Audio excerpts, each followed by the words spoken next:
building. Wow, I didn't know that. Whoa, cool. Okay, so that building's gone. Yeah. And that's where I worked when I graduated, at the old one. Okay. And was it in those buildings, or was it like in that parking lot beside those buildings? No, it was they tore all that down and redone it. Okay. Yeah, it's new building. Gotcha. Okay, cool. No. Well, that is something I did not know. Okay. That's good to know. Well, I did remember something. Yeah.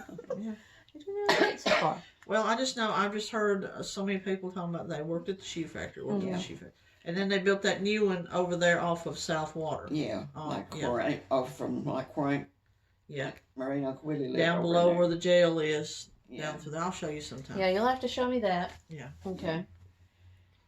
And I'm about to drain my brain. Well, you mentioned an ice storm. You know, what you said that when he had, his appendix rupture and you didn't have wood, that, the year they had an ice storm that a bunch of people chopped wood for you. Tell us about the ice storm, because I'm not sure which one you're talking about. That was like 50? It was very early 50s? Early 50s. Maybe 52, 51, 52, somewhere along there. Mm-hmm. I'm not sure, but when he came home from the hospital, it had just come a flood, and the Andrew Clark Bridge, you know where that is. Uh-huh. That creek was flooded, pretty much. Mm-hmm. But they just got home before that. They couldn't pass that anymore. Mm-hmm. He just got home, and then it started freezing and raining and freezing, and it was awful. I mean, you couldn't even walk outside. It was so slick, And Daddy had mules across, where the old barn is, from down Daddy's there. Where I showed you it was, across the creek. Okay. Yeah. Daddy had mules over there, so Mama had to go feed the mules, and she had to put socks on top of her shoes in order to be able to stand up to get over there and feed them. Wow. Feed that stock, the stock, And what happened to Daddy's appendix, he had been over there fooling with a mule or something that night, and it was, of course, raining. Well, it wasn't raining, but it was cold that night. Mm-hmm. And so he'd come home, and his stomach or side was hurting. And so Mama heated a heat pad, they didn't have a heat pad back then, iron, old-timey iron, Yeah. She heated that and wrapped it up and put it to his stomach to see if it would quit hurting. And that's what busted his appendix, they said. Oh, wow. The heat was what busted the appendix. Of course, it was ready to rupture anyway. Yeah, because that's how the appendix does. But Daddy used to, when it was snow on the ground, he used to, I thought about this a whole lot. I don't know where he got rocks and the snow on the ground, But he would go over there to feed them mules, and he would come back with a rabbit that he knocked in the head with a rock. He was a good shot with a rock. I mean, he was good. But he'd bring a rabbit back from going to feed the stock. Speaking again along around Dutch Creek and Providence and Clark Holler, who is some of the more memorable people that you remember from that area? From when you were a kid, whatever. Well, Edgar and Valley Born, and they lived over there at the bottom, yeah, right there. Louise and Deborah Clark.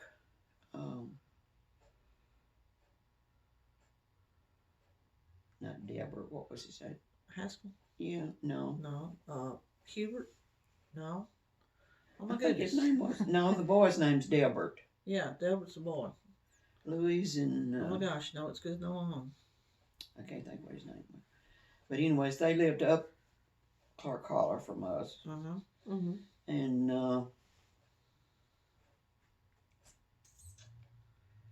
and the Hayden. Hayden, that's right. Yeah. Hayden Clark. And then Dudley Clark and Bessie Bell and Ruby lived on up from them. And I don't know from there. But now one of, let's see, that woman I was talking about a while ago, Miss Vera, she married one of them Clarks. I don't know which one. I can't think which one, but she. Let's see. It was Dudley and Dennis. Dennis married a girl named Jo, and I don't know if Dudley was married to Miss Vera or not. I can't remember. But anyways, she was married to one of them, and she had she'd had, I guess maybe, I don't know what kind of polio or something, and she had wore a brace on one of her legs all the time. And but I don't know. I don't know which one she married, but she married one of them. Anyways. And Hubert Clark was their brother. Run the store. And Hubert married Jewel Mandrell, Basil Mandrell's Yeah, that was his wife the second time.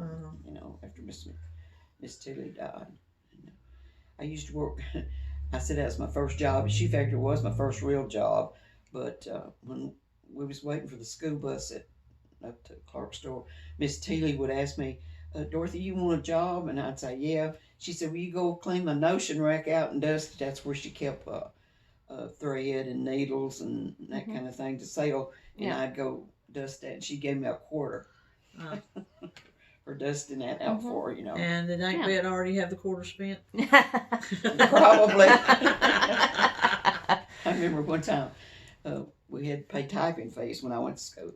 And it always embarrassed me to death. Mom would give us our typing fee to pay, and Betty would spend hers for typing fee. And the principal would always announce who owes fees. Betty's name was on the thing about delinquent typing fees. She every time just about it she'd spend that money, and then Mom would have to give it to her again, or else I'd have to scratch around somewhere and save mine and give it to her so she'd pay the typing fee. Oh, goodness. You remember going in Miss Ethel Spears' store very much? Yeah, when we was kids at the school, when they let us go from school every once in a while down there, and we used to go over there and to visit at nighttime, where you didn't have no TV to watch or nothing, and I think about it a lot. We'd go over there and we'd sit in that store with all that candy and Cokes and everything. We never asked for nothing. We knew better than to ask for anything. Mom and Daddy and Miss Ethel and Hurley, they would talk back and forth, just, sit and carry on conversation. If somebody come in, she'd get up and wait on them, Miss Ethel would. But we didn't ask for anything because we knew wasn't no need of, we wasn't getting it, so we didn't ask for anything. But Betty, that's another thing Betty always done that I couldn't do. If somebody was eating supper or dinner or whatever, and they'd say, out of politeness, y'all want to eat? Y'all come and eat with us or something, Betty would always go eat. Every time she would go eat, and it would just embarrass the fire out of me because she'd always go eat, My goodness. But she kept us all laughing at something all the time, or embarrassed about something else. So when did Pa get a vehicle? I mean, we have heard stories of some of the young men, my daddy one of them, of Providence, running around, and that was a little bit before your time. But there weren't a lot of cars and stuff, was it? Even at that time, or when did Pa get his first car? I have no idea. Well, on to the next question. I have no idea. Well, what's the first one that he had that you remember? You remember? Yeah. Oh, me. I don't know. I can't remember. That's fine. That's fine. I remember him having an old green truck. I think it was a Dodge. Sit out there, and he'd start it once in a blue moon. It was a 50s. That was Pa Will's old truck that he bought from Pa Will. I remember that. Oh. Yeah.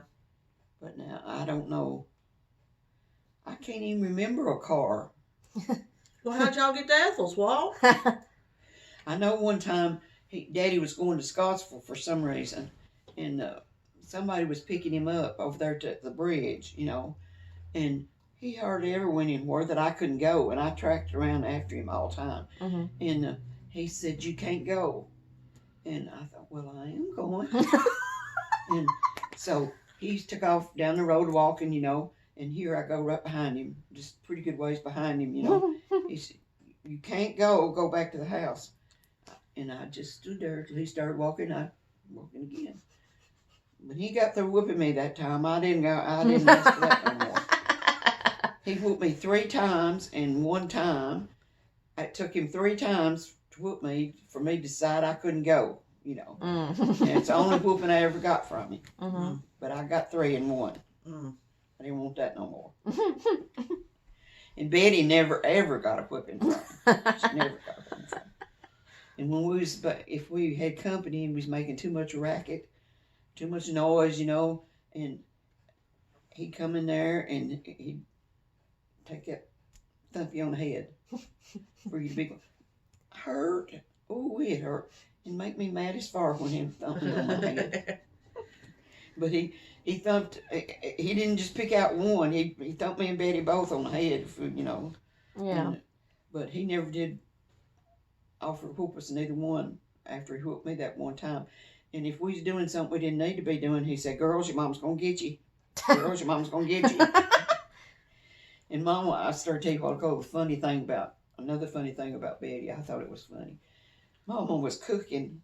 I don't know if she was cooking supper or what she was doing, but she had an oatmeal box, a box of oatmeal, and she was fixing to pour some in a pan, to cook on the stove. And Betty said she was going somewhere with Steve, and Mom said, "No, you're not." And she said, "Yes, I am." Oh. Mom said, "No, you're not coming on that head with that oatmeal box." She beat the fire out of her with that oatmeal box. And when she got through beating her over there with that oatmeal box, she said, "Young lady, when I tell you you're not doing something, you're not doing it as long as you're under my roof." Finger. Yeah. Yeah. You're not doing it as long as you're under my roof. Oh, gosh. But I thought that was funny. She said, "I am doing it." Mama didn't say what. She dumped them oats. I don't know how many oats was in that box, but she dumped them all in the pan. And wore that box out over her. Oh my gosh, that's hilarious.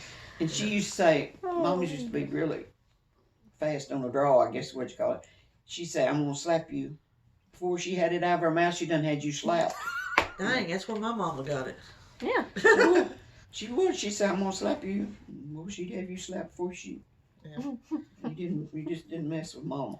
You didn't mess with her. Mm. Now, Daddy, you could get away with a whole lot of stuff with Daddy. Well, I remember when we was growing up, we used to comb his hair. He used to sit in that old chair, and we'd comb his hair and comb his hair and comb his hair, And we just loved doing it, And he'd let us comb his hair as long as we wanted to comb. Well, Mama wouldn't let you touch her head. But she's always had that finger going when she's talking to you, pointing her finger. Yeah. It's pretty good. Yeah. Well, here's another one that is a change of topic. How'd you meet Uncle Ed? Oh, me. Me and Ed's sister was real good friends in high school. And when we got out of high school, we still run around together. Daddy had an old car. I don't know what it was. But anyways, we would get in that car, and I was the only one working. So I had to furnish the money for Betty and you and he and me. I've always been a hand-me-out, I reckon. And we'd go different places, and of course I would see him over to Judy's, over their house when I'd go over to Judy's, and not often, because he wasn't there often, but anyways, one Saturday I was ironing, and this car pulled up out there, and I didn't know who it was, and Daddy was outside, and he come to the door, and he said, "Doc said, if somebody won't talk to you out here," and I thought, who in the world is it? Well, I went out there, and it was him, and that's when we started dating. He asked me, did I want to go to a movie, and I said, yeah, I guess, I didn't know him that well. So then when we went to the movie, we left the movie, and the boys was playing basketball, and we went to basketball game, and it's playing in the tournaments. So we went to basketball game, And so we just started dating after that, you know. So that was sometime after I graduated, not long, not too awful long after I graduated. But we went together about a year, I guess, a year and a half or longer before we got married. Tell a story about how he asked you to marry him. We was going somewhere, I don't know where, but anyways, we was up there to the road where the Clark store, one goes this way and one goes down that way, you know, right there in that fork. And he said, Dot said, I got something for you over there in the glove compartment if you want it. I thought, what is he talking about? Well, I opened the glove compartment and it was a ring box. And he said, will you take that? And I said, yeah, I guess. You know, I wasn't really sure at the time. And I said, yeah. And so then I don't know where we went, but we went somewhere. And then we come back home and he got out with me and we went in and Mom and Dad was not in the bed. But anyways, we went in and I said, of course, there was most time I was awake when I got home, you know, or at least one of them was. I said, I said, I got something I want to show y'all. And I showed it to them, you know. And I don't think they really knew what was going on. They'd been asleep. I probably wouldn't have known it either. But anyways, but Ed always thought as much of my daddy, more of my daddy than he thought of his daddy. And my daddy was the same way. I always told him, I said, well, if me and Ed ever had any trouble, you know, I said, I'd have to find me a place to stay and Ed could come down here and stay. Because they thought the world of Ed, you know. And he did them too. Well, who married you? Well, I mean, where'd you get married? Providence Church, Robert Thurman. Oh, okay. Oh, wow. Okay. And when we went to the church to get married, the door was locked. Jerry Allen, Ed's brother, had climbed in the window, unlocked the door for him. I guess we was thinking the preacher had the key, you know. Yeah. And I don't know if the preacher was there or not, but I don't know if he was there before we was. I don't remember that. But anyways, I do know Jerry climbed down the window and unlocked the door for us. And Mama, she had a bowl and a pitcher, like them big old bowls and pitchers. And she had sweet peas on the fence, garden fence. So she picked a big old thing of sweet peas and put them in that pitcher. And that was my flowers. Oh, that's pretty. That's nice. And we didn't have a receptionist. Mama had cooked a big dinner or supper, I guess. And we all went back down to Mama's and ate after that. And I got a picture somewhere of the mop sitting in the corner of the kitchen. And it's in that picture. Betty and Steve got married at Providence too. Yeah. So I mean, you didn't. It was just basically go to preacher, family, get married. Yeah. Yeah, Mary Frances stood up with me, and Thomas Avery stood up with Ed. So we just had that in the family, you know. And Lee and Ed's sister, his youngest sister, she was like 13, I think, and she wanted to wear high heel shoes to the wedding, and Miss Carter wouldn't let her. She went old enough for high heel shoes, so she wouldn't let her. But we always got along good, so. I just well, sort of appropriate, isn't it? Yeah. Do you want to go field that? I'll go field this one while I continue to. Yeah. All right. Still running? It's still running. Oh my goodness. Well, I mean, this is a lot of memories and interesting stuff that we're gonna have, and I like that. I like that we are preserving this history, and it may not seem like it's important, but it's important to me, and I'm sure it's important to, grandkids and all that sort of thing. And don't put it on Facebook. Oh goodness, you look fine. If that's what you're worried about. Oh me, don't put it on Facebook. Okay, we won't put it on. Let's see. Mom has been a good question asker, so now I got to get my brain rolling again and think of some questions. All right, how about, what kind of stuff did you typically eat growing up? Well, for a long time it was vegetables and pork, Mm-hmm. and Mama would make us uh, fried pies Mm-hmm. for dessert a lot of times, and cobblers was the main dessert. Yeah. And she would make fried pies, and she'd put chocolate and sugar together, Mm-hmm. and I never have been able to make them like she did. Mm-hmm. I've tried it time and time again, but I can't do it. Mm-hmm. And she would make chocolate pies for us, Mm-hmm. out of the little fried pies she'd make. Yeah. Put chocolate in the middle, we'd have them. Mm-hmm. And mostly it was cobblers and like blackberries that she'd canned, and Yeah. peaches that she'd canned, and apples that she'd canned, Mm-hmm. And I remember her making what she called a cold tomato pie, no, cold biscuit pie. She would take biscuits that you had left from breakfast, I guess, and slice them open and put them in a dish, a Pyrex bowl, Mm-hmm. and she would do apples, put apples over them, or she would do tomatoes, sometimes sweetened tomatoes, put tomatoes over them, Mm-hmm. and they called them a cold biscuit pie, Mm-hmm. and they was good, back Mhm. then. Of course, I don't think I could ever make one and get it right, but she made good ones. Mm-hmm. And she used to fry us potatoes when we get on the school bus like at 6 o'clock in the morning, Mm-hmm. and she'd already be gone to work, but she'd fry a potato and leave it in where we could do it after we started to high school, Yeah. and we would fix us a potato and biscuit and get on the school bus. Estelle Mander drove the school bus, and we get on the school bus with the potato and biscuit going to school. Mm-hmm.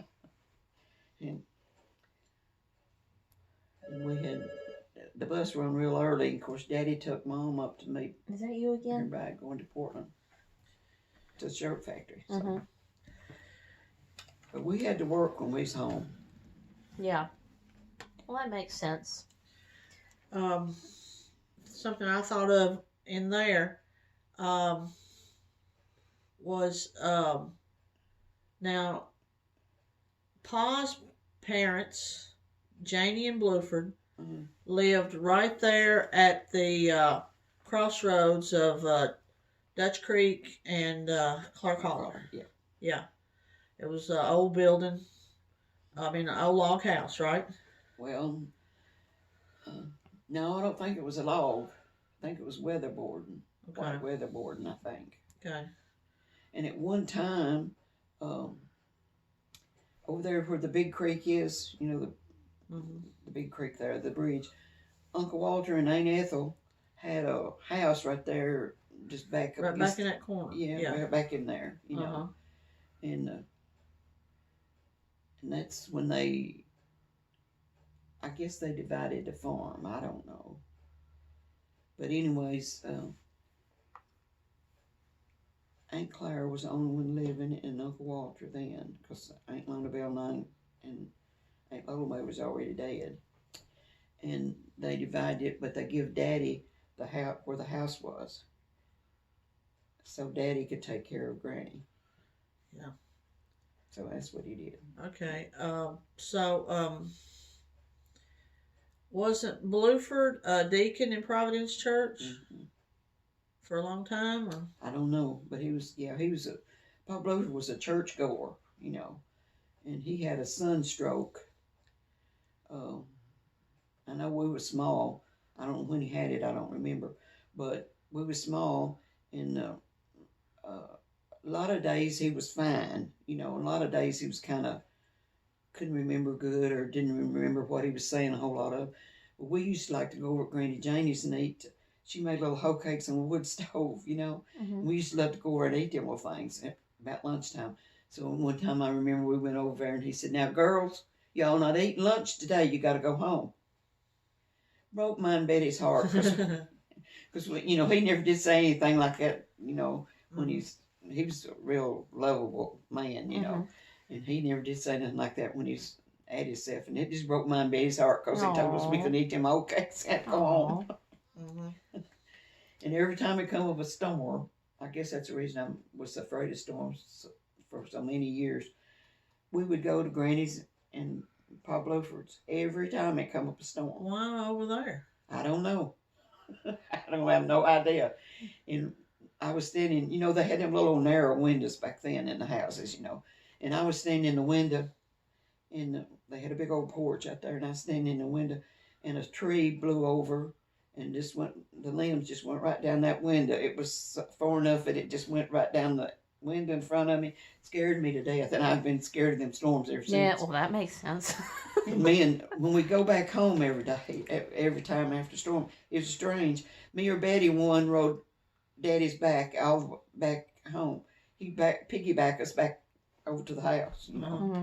And I don't know why, but we loved riding his back. I reckon we go. Mm-hmm. He piggyback us over to the house, you know. Mm-hmm. Okay. But Granny Janie, I reckon, was high tempered as a wildcat. I don't know.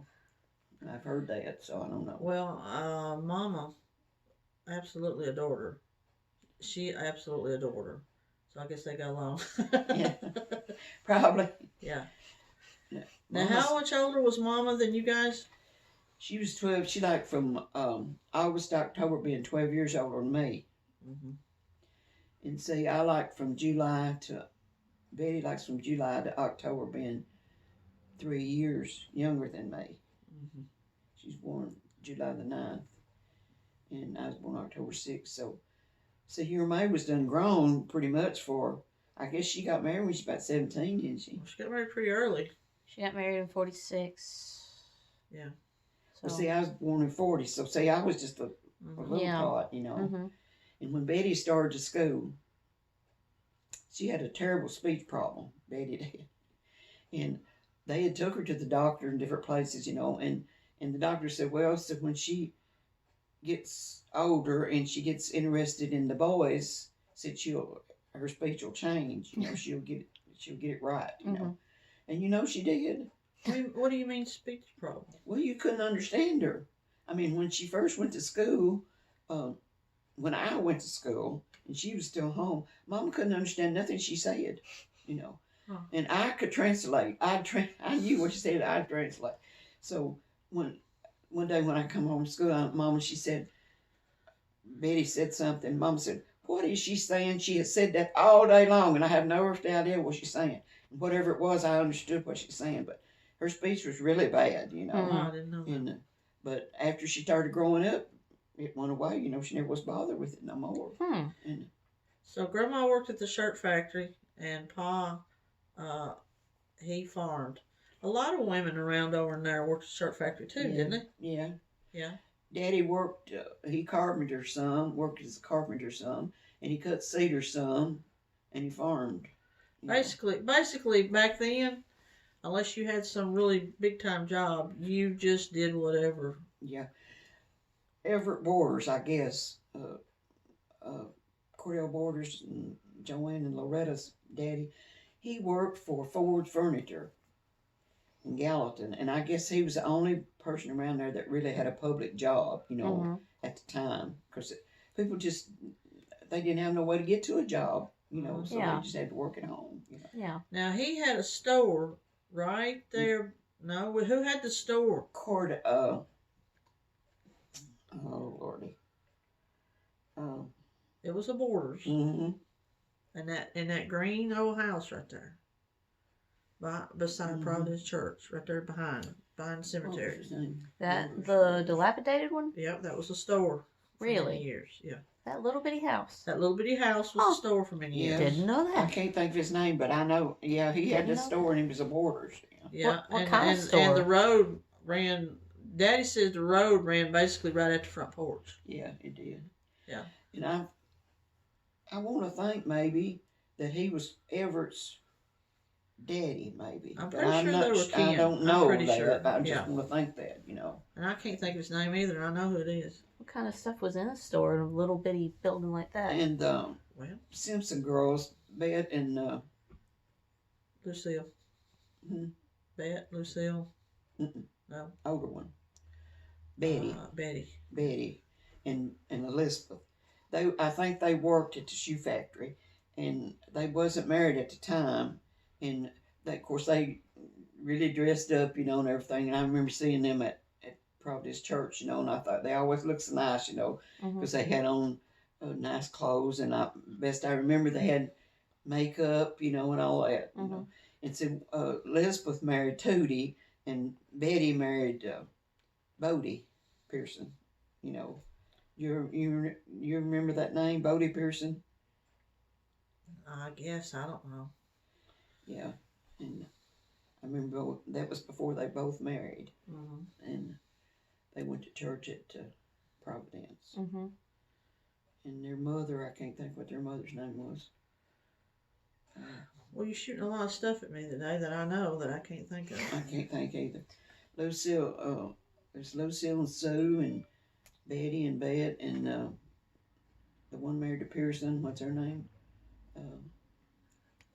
Udine. Udine. And